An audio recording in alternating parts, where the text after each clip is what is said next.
الحميد أعوذ بالله من الشيطان الرجيم بسم الله الرحمن الرحيم يا أيها الذين آمنوا اتقوا الله وابتغوا إليه الوسيلة صدق الله العظيم.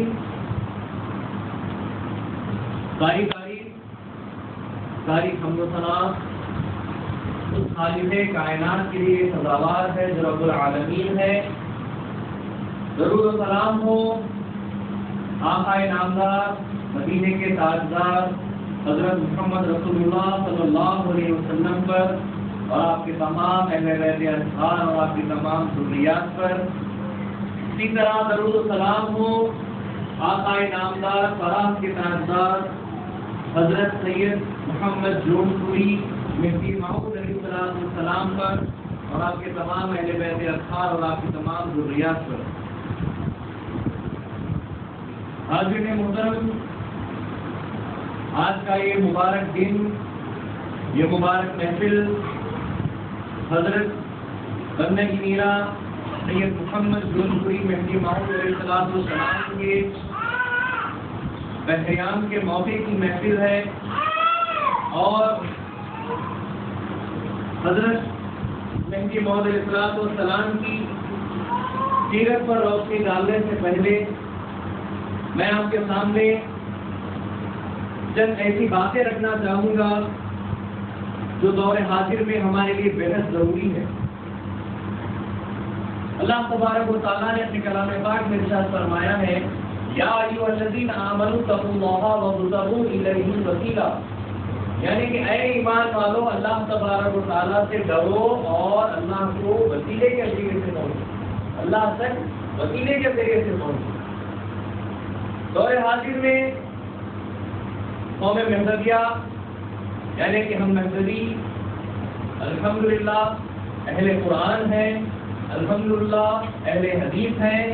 الحمدللہ اہل سنت والجماعت ہے، الحمدللہ اہل عقیدہ ہیں، لیکن اس کے باوجود ہمارے پاس عمل کی کمی ہو گئی ہے. ہم اہل عمل اب جیسے کہ پہلے رہے تھے ویسے ہمارے پاس اب تو عمل کرنے والے باقی نہیں رہے. اور اس کی دو وجوہات ہیں، اس کے دو سبب ہیں. سب سے پہلی وجہ یہ ہے کہ ہم اہل قرآن ہونے کے باوجود قرآن کی آیت کے اوپر عمل نہیں کر رہے ہیں. یعنی اللہ تبارک و تعالیٰ نے فرمایا یا ایھا الذین آمنوا اتقوا اللہ وابتغوا الیہ الوسیلہ، ہم وسیلے کے قائل نہیں رہے ہیں. اور ہمارے پاس ہمارے اس نئے دور میں دور حاضر میں بچوں کو مرید کرانا درست بند کر دیا گیا ہے. بچے جوان ہو جاتے ہیں، نکاح کا موقع ہو جاتا ہے، ایسے عالم میں ایسے وقت میں مرشد کو اطلاع دی جاتی ہے کہ بچہ ابھی تک مرید نہیں ہوا. یہ بہت کمی ہے ہمارے پاس کہ جب تک مرید نہیں کیا جائے گا دین اسلام میں وہ داخل نہیں ہو سکے گا. اس کو اللہ کے رسول صلی اللہ علیہ وسلم اور مہدی موعود علیہ السلام کا فیض اس کو نہیں مل سکے گا. تو سب سے پہلی وجہ یہ ہے کہ ہمارے پاس اگر یہ کمزوریاں آ گئی ہیں، چاہے وہ ایمان کی ہو، عمل کی ہو، عقیدے کی ہو، تو اس کی پہلی بنیاد یہ ہے کہ ہم وسیلہ بنانا چھوڑ دیے ہیں، وسیلے کو اختیار نہیں کر رہے ہیں، اپنے اپنے مرشدین کو چن نہیں رہے ہیں. یہ سب سے پہلی وجہ. دوسری وجہ جو ہے وسیلہ اگر بنا بھی لیتے ہیں، مرید اگر ہو بھی جاتے ہیں تو مرید کہیں اور ہوتا ہے، مرشد کہیں اور ہوتا ہے. ایک وقتیہ طور پر مرید ہو جاتے ہیں لیکن پھر نہ مرشد سے کوئی تعلق ہوتا ہے نہ کوئی ربط ہوتا ہے. بہت اگر کوئی کام کر لیتے ہیں تو وہ ہے لیلۃ القدر کی نماز مرشد کے پیچھے آگے پڑھ لیتے ہیں، تو اس کے بعد پھر مرشد کہیں اور مرید کہیں اور. تو ایسا نہیں ہے. اللہ تبارک و تعالیٰ نے پھر سے ارشاد فرمایا یا ایھا الذین آمنوا اتقوا اللہ وکونوا مع الصادقین، اے ایمان والو اللہ سے ڈرو اور سچوں کے ساتھ ہو جاؤ. یہ جھوٹے نکل جانے کا کام ہمارے پاس نہیں ہوتا، بلکہ ہونا ہے تو ہو کے رہنے کا کام ہے. صحبت صادقین میں رہنا ہمارے پاس ایک زبردست فریضہ ہے. اس فریضے کے اوپر عمل ہونا ہمارے پاس ضروری ہے. صرف مرید ہو کر جو مرشد کے جیسے صرف ایک رابطہ پیدا کر دور ہو جانا یہ کوئی جو کمال کی بات نہیں ہے. کمال ہمارے میں جب آئے گا جب ہم مرید ہونے کے ساتھ ساتھ صحبت کو اختیار کریں اور اس صحبت کے اندر ہم بلکہ دنیا کو اختیار کریں گے، ذکر اللہ کی تعلیم حاصل کریں گے، طلب خدا کی تعلیم حاصل کریں گے، توکل کی تعلیم حاصل کریں گے، قدرت القلب کی تعلیم حاصل کریں گے، ہجرت کیا ہوتی ہے، عشر کیا ہوتا ہے، تمام فرائض نبوت اور فرائض ولایت کی تعلیم حاصل کریں گے۔ یہی وجہ ہے یہ دو جو وجوہات ہیں کہ ایک تو مرید نہیں ہوتے ہیں اور مرید ہو جاتے ہیں تو مرشد سے دور ہوتے ہیں، یہی وجوہات ہیں کہ یہ دو چیزیں نہیں ہونے کی وجہ سے آج نوجوان طبقہ پریشان ہے، غیر قوم سے جو زخم سے زخم لے رہا ہے اور عقیدے برباد ہو رہے ہیں، مذہب سے دور ہو رہے ہیں، مرتد ہو جا رہے ہیں۔ یہی دو چیزوں کی وجہ سے آج ہم پریشان ہیں۔ اگر یہ دو چیزیں ہم جو ہے تھام لیں، مکمل طور پر جو اس کے پر باعمل ہو جائیں، مرشد کا دامن تھامے، ایسا تھامے کہ مرشد سے ہر چیز سیکھے، باضابطہ جیسا ایک مرشد ایک ایک کام کر سکتا ہے، جس طریقے سے امامت کرتا ہے، نماز جنازہ پڑھاتا ہے، مردے کو دفن کرتا ہے اور وغیرہ وغیرہ جو بھی کام ہو سکتے ہیں، ہر مہذبی ویسا ہی عمل کرنا چاہیے کہ مرشد کے بجائے اگر مرشد نہ ہو، مرشد سے اجازت لے کر وہ ہر کام کر سکے، ایسا ایک ہر مہذبی کو ہونا چاہیے۔ اور یہ اسی صورت میں ہو سکتا ہے، اسی وقت ہو سکتا ہے جبکہ مرشد کے ساتھ، مرشد سے مرید ہونے کے بعد مرشد کی صحبت صحیح طور پر اختیار کر سکے۔ جیسا کہ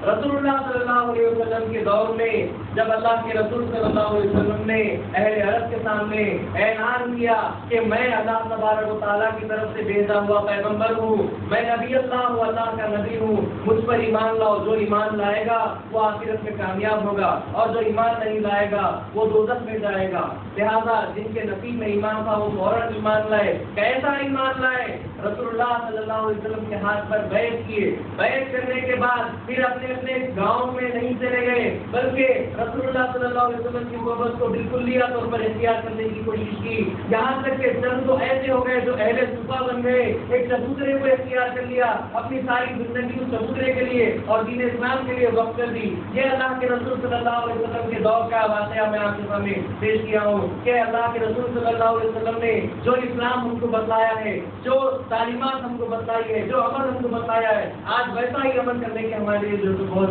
سخت ضرورت ہے۔ اور اسی طریقے سے حضرت مہدی موعود علیہ السلام ولایت مصطفیٰ جب اس دنیا میں تشریف لائے تو آپ نے بھی صرف 150 لوگوں کو مرید کیا اور چھوڑ دیا، ایسے نہیں بلکہ جو لوگ چھوٹ گئے آپ نے فرمایا کہ اس کا ایمان ختم ہو گیا، وہ برباد ہو گیا، جو دور ہو گیا صحبت سے وہ برباد ہو گیا۔ اسی طریقے سے حضرت مہدی موعود علیہ السلام کے پاس بھی جو بھی گیا اور بیعت کی تو اس سے صحبت ایسی اختیار کی کہ تاخیر اپنی پوری زندگی جو ہے مہدی موعود علیہ السلام کی صحبت سے وقف کر دی۔ کیا آپ نے حضرت بندگیاں ثانی مہدی رضی اللہ تعالیٰ عنہ کو نہیں دیکھا؟ کیا بندگیاں شاہد النبی رضی اللہ تعالیٰ عنہ کو نہیں دیکھا کہ بٹن میں مہدی موعود السلام سے صرف نظر سے نظر ملتی ہے اور اس کے بعد سے جو صحبت اختیار کیے تو مہدی موعود السلام کی مثال کے بعد تک جو صاف صاف رہے۔ شاہد احمد رضی اللہ تعالیٰ عنہ کو آپ نے نہیں دیکھا کہ آپ یا تو ایک جو تو خود مختار ایک پہلوان قسم کے ایک جاباز قسم کے جو تو انسان تھے اور بغاوت کر لیے صرف اور صرف دنیا کی اور دولت کے لیے، لیکن جب مہدی موعود علیہ السلام سے ملاقات ہوئی تو آپ کی طرح سے بدر کہلائے،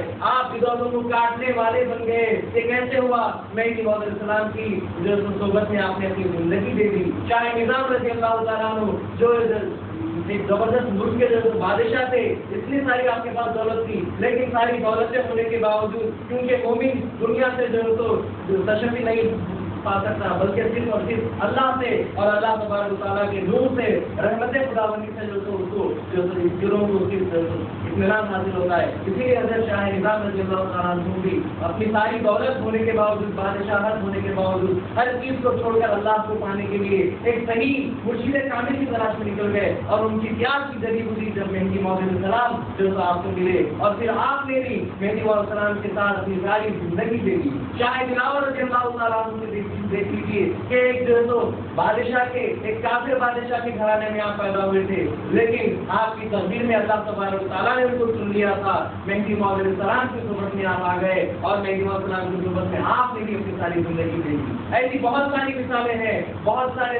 اور بھی صحابیاں ہیں جنہوں نے مہدی موعود علیہ السلام کے ساتھ اپنی ساری زندگی دے دی ہے۔ یہ چیز ہم کو کیا بتلاتی ہے کہ جب مرشد کا جو تو دامن تھامو تو مکمل طور پر تھامو اور ایسا تھامو کہ اس سے کچھ نہ کچھ فیض حاصل ہو جائے، ایسا نہ تھامو کہ جو تو مرشد کہیں اور ہو، آپ کہیں اور ہو، آپ جو تو بے فیض رہ جائیں تو پھر آخرت میں آپ جو اللہ کو، اللہ کے رسول کو اور مہدی کو کیا دکھائیں گے۔ میں آپ تمام سے یہی گزارش کرتا ہوں کہ اللہ رسول اور مہدی کے واسطے اپنے آپ کو ایک صحیح مرشد کے حوالے کیجیے اور ایسے حوالے کیجیے کہ اس سے آپ کو فیض حاصل ہو جائے. میں اللہ تعالیٰ سے دعا کرتا ہوں کہ اللہ تعالیٰ ہم کو اس دنیا میں جب تک جو زندہ رکھے ایک صحیح با ایمان اور باعقیدہ محضری بنا کے ہم کو زندہ رکھے اور ہمارے کو ایمان کے ساتھ ہمارا خاتمہ کرے اور آخر میں ایمان والوں کے ساتھ ہمارا حشر کرے. آمین. و آخر دعوانا الحمد للہ.